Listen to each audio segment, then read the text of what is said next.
Another little update on Trump's legal woes and how it's being handled now that the Supreme Court came down with its ridiculous King Trump rulings.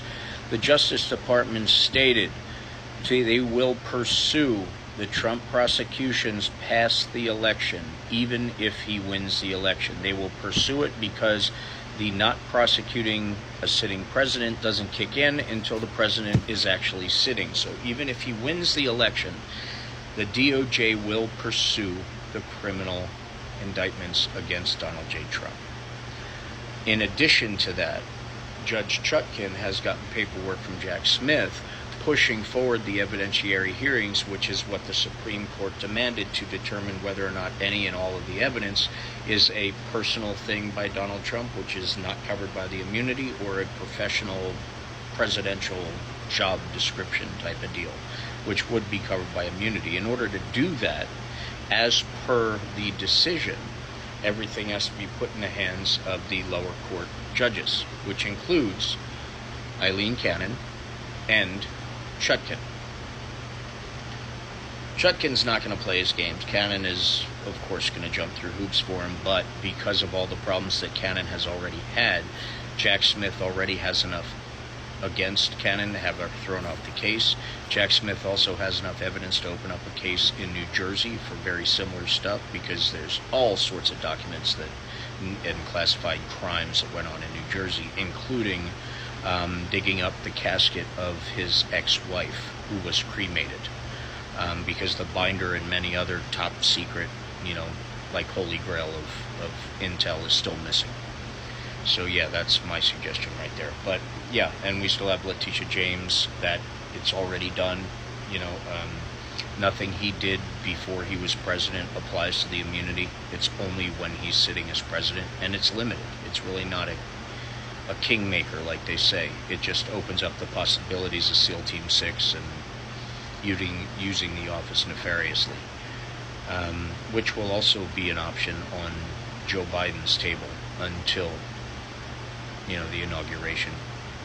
But he's not going anywhere, so we don't have to worry about it. If he did, he could just cancel the whole election and insist that all the lawsuits and all the criminal investigations are followed through with, without any Republican interference. He can jail all of the congresspeople and senators that Jack Smith and all the people that have evidence against them in these trials. He could jail them for pretrial detention as the government files charges against them, which would come out if the case was brought through the courts without any obstruction. The evidence that came through in the investigation of the cases will produce more indictments, and there's a whole bunch of unindicted co-conspirators in all the cases. So there will be names attached to those. And this is a way to force that to happen too. So this isn't all that big of a deal in the grand scheme of things, because there's a retort, there's a response that can be done immediately by our current reigning king, including Joe Biden declaring there's not going to be any rulers after him. So he's not that type of person. The Democrats aren't that type of party. The Republican is, but not Democrats. So pay attention to this stuff for what it is. When it comes down to it, this country has a structured balance on how to keep everybody in their lanes, supposedly. That is based on the thought that everyone in other parts of government will be acting on the best interests of not only the country, but also, abide by the Constitution every way, shape, or form. We have learned in a painful way that that's not the case with many, many, many Republicans and some Democrats.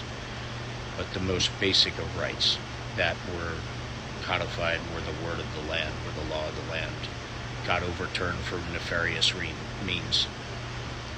And people let it happen. There's nowhere to go from here except take it back. That's what voting Democrat will do.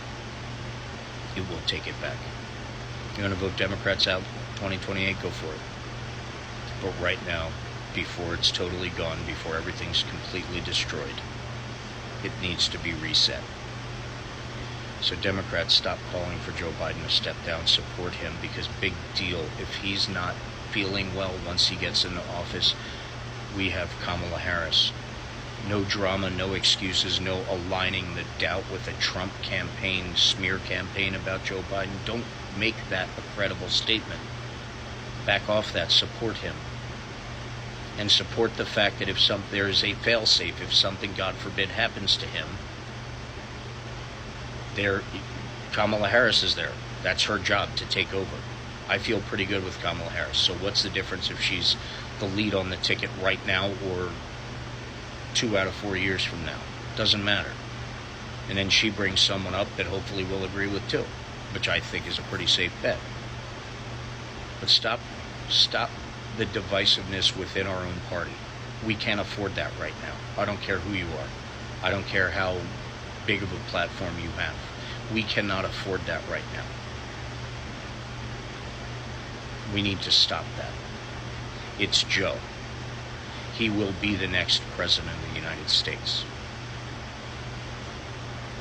You know, follow up. Part 2. And we will be okay as a country. Because that is one way to put a stop to all this bullshit. It's 2025 to schedule 40, all that.